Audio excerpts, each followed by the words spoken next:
hell is that? There's a moth in my room. Welcome back to my channel. Today I have a very special guest. This is my good friend Amanda. Hi. Hi. Amanda's very shy.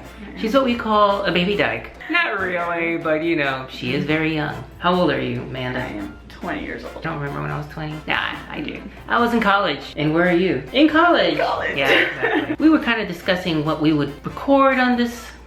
Go ahead, drink your water. My bad. Okay, it's okay. Have you ever thought about having sex with a transgender woman? I mean... Who hasn't? So Amanda thought that might be a good topic we would talk about today. Gotta get it on. Whoa! You know. Like those two ladies back there, do you see them?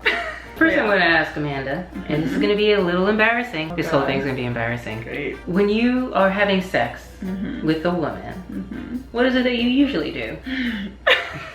You like to penetrate her with your fingers? Do you like to use... I mean, usually, yeah. It's with everybody, it's different, you know? Of course. Like some girls like to use toys and stuff and others don't, or some people don't like penetration. That's true. I'm one of those people.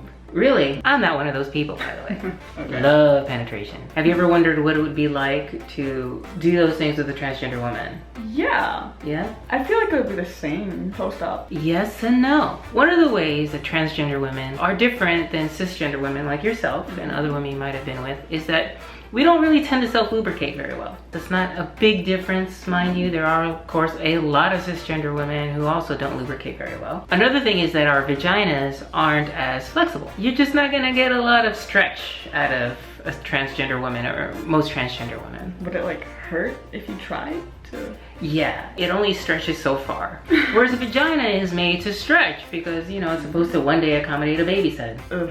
Mm-mm. Also, our pelvic openings are different than cisgender women's. Yours flexes and is wider. In a transgender woman, they tend to be narrower and they don't really flex. You know, when you see women who put in like tremendously large objects in themselves, like let's say, I don't know, a fist. Have you ever had a fist inside you? No. No? Do you want a fist inside you? No. No?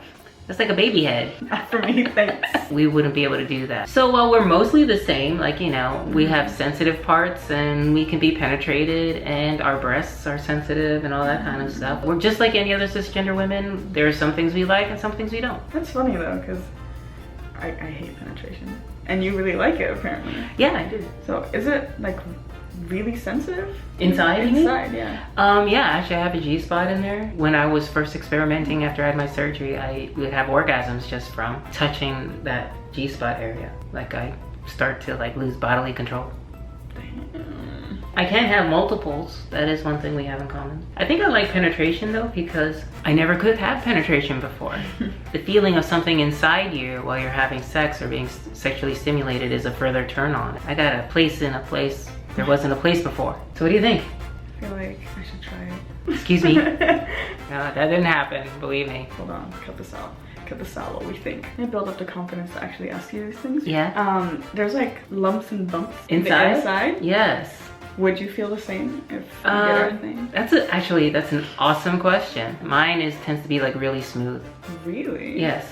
That's interesting. Oh. Those folds and those ridges are part of the things that allows your vagina to stretch. At least that's what I hear. So I think so.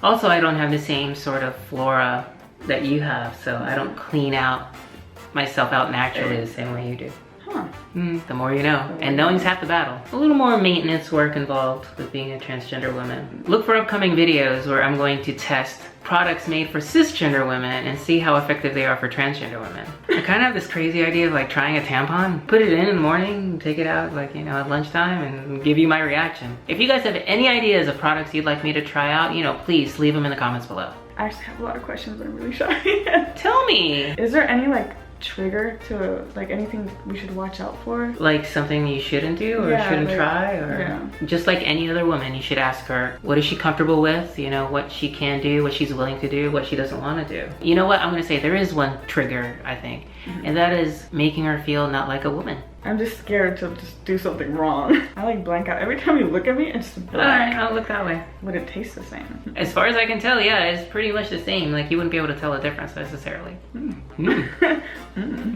Anyway, I think the lesson here is that we're probably much more alike than we are different. But there are some critical differences that you have to take into account. So I want to thank Amanda for coming over at this very, very late hour. What time? I think it's like 1 o'clock in the morning. No problem. It was fun. Thank It you was for having fun. me. You're welcome. I learned some things, and I hope you guys learned some things. Like, share, and subscribe, and see you around the interwebs.